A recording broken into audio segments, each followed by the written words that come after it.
এই যারা রোজা ভেঙে ফেলে তাদেরকে আপনারা এই হাদিসটা নিজেরা আজকে মুখস্থ করবেন, আর যারা ওই যে লাল কাপড় টাপড় লাগায় খায় এদেরকে এই হাদিসটা শোনায় দিবেন। পারবেন না ইনশাআল্লাহ? বাংলাটা মুখস্থ রাখতে পারবেন তো? বাস, শেষের অংশটা মুখস্থ রাখলেই চলবে, শুধু শেষের জায়গাটা মুখস্থ রাখলেই চলবে। আমি বলছি, মন দিয়ে শুনবেন। রাসূলুল্লাহ সাল্লাল্লাহু আলাইহি সাল্লাম বলেন, আমি ঘুমিয়ে আছি, দুই ব্যক্তি আমার কাছে আসছে।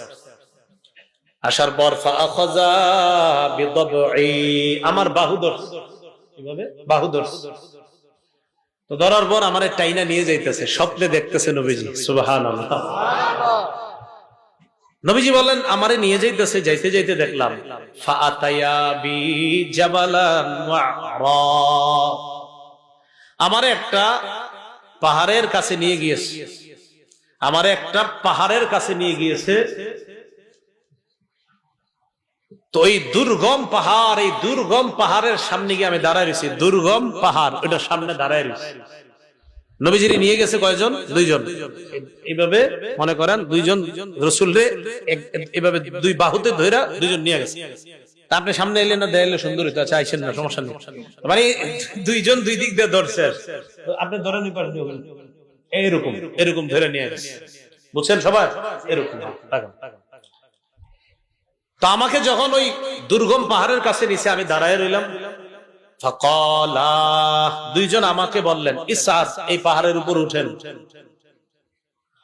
তো আমি জবাব দিলাম, লা উতিকুহু, না না আমি পারবো না, এই দুর্গম পাহাড়ে, এই পাহাড়ে কে উঠবে, আমি পারবো না। নবীজি বলেন, ওই দুইজন নবীজিকে বললেন, সানুসাহিলুহু লাকা, আপনি টেনশন করেন না, পাহাড়ে ওঠা আমরা দুইজন আপনার জন্য সহজ করে দিব।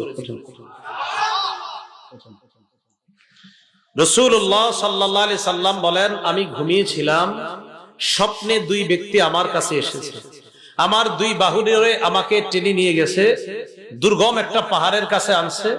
ওই পাহাড়ের কাছে যাওয়ার পর আমি পাহাড়ের সামনে দাঁড়িয়ে রইলাম। আমাকে ওই দুইজন বললেন, আপনি পাহাড়ে ওঠেন। আমি বললাম, আমি উঠতে পারবো না। তারা দুইজন আমাকে বললেন, আমরা এই পাহাড়ে যেন আপনি উঠতে পারেন, এই ওঠাটা আমরা আপনার জন্য সহজ করে দিব, আমরা সাপোর্ট দিব, আপনি ওঠেন। রাসূলুল্লাহ সাল্লাল্লাহু আলাইহি সাল্লাম বলেন, ফাসাইতু, আমি পাহাড়ে উঠলাম। পাহাড়ে ওঠার পর আমি দেখলাম, ইদান বিআসওয়াতিন শাদীদা, প্রচন্ড আওয়াজ আমার কানে আসতেছে। কোথায় উঠাই আওয়াজ পাইছে? পাহাড়ের উপরে। রাসূলুল্লাহ সাল্লাল্লাহু আলাইহি সাল্লাম বলেন, হাত্তা ইদা কুনতু ফি সাওয়াইল জাবাল, যখন পাহাড়ের মাঝামাঝি জায়গায়, সমতল জায়গায় গেলাম, সেখানে গিয়ে ইদান বিআসওয়াতিন শাদীদা, প্রচুর আওয়াজ শুনলাম, ভয়ঙ্কর আওয়াজ, চিৎকারের আওয়াজ আমার কানে আসছে। ফাকুলতু মা হাদিহিল আসওয়াত,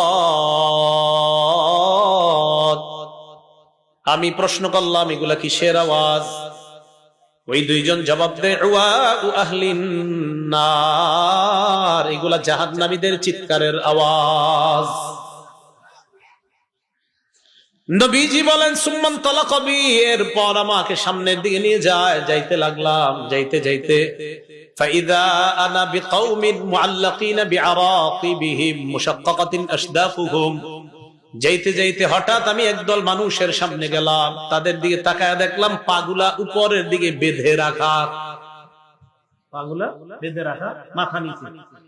আর কি দেখেন? পা উপরে মাথা নিচে, মুশাক্কাকাতিন আশদাকুহুম, এই দুই পাশের যে দুই গাল, এই দুই গাল করাত দ্বারা চিরতেছে, উপরে পাগুলা, নিচে ঝুলন্ত, তো এইভাবে আপনার গাল ছিঁড়তেছে।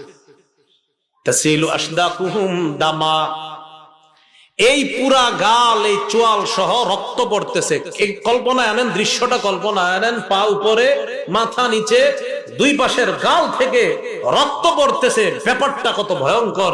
রাসূল বলেন, আমি বললাম, এগুলা কারা, কার সামনে আমি আসলাম? মান হাউলা, ফেরেশতারা জবাব দিলেন, আল্লাযীনা ইফতিরুনা ক্বাবলা তাহিল্লাতি সাওমিহিম, হুজুর এরা তারা যারা ইফতারির সময় হওয়ার আগেই ইচ্ছাকৃতভাবে রোজা ভেঙে ফেলে, এরা তারা। আর যারা রোজা রাখে না তাদের অবস্থা তো আরো ভয়ঙ্কর। রাসূল বলেন একদল হুজুর ইচ্ছাকৃতভাবে রোজার সাথে তামাশা করে, ইচ্ছা করে রাখো, মন চায় আমি রাখবো, মন চায় রাখবো না, ইচ্ছা করে যারা ভেঙে ফেলে এদের এই অবস্থা এটা চলতেই থাকবে। পাগুলো উপরের দিকে দেওয়া, মাথা নিচের দিকে দেওয়া, দুই পাশের গাল বেয়ে বেয়ে রক্ত পড়তেছে। এরা কারা? যারা ইচ্ছাকৃতভাবে রোজা ভেঙে ফেলে। তাহলে অবস্থাটা কত ভয়ঙ্কর। তো পর্দার আড়ালে যারা খায় এদেরকে একটু বলবেন সে তুঙ্গ অবস্থা কি ভয়ঙ্কর হবে, একটু চিন্তা করো। আল্লাহ কথাগুলা বুঝার তৌফিক দান করো।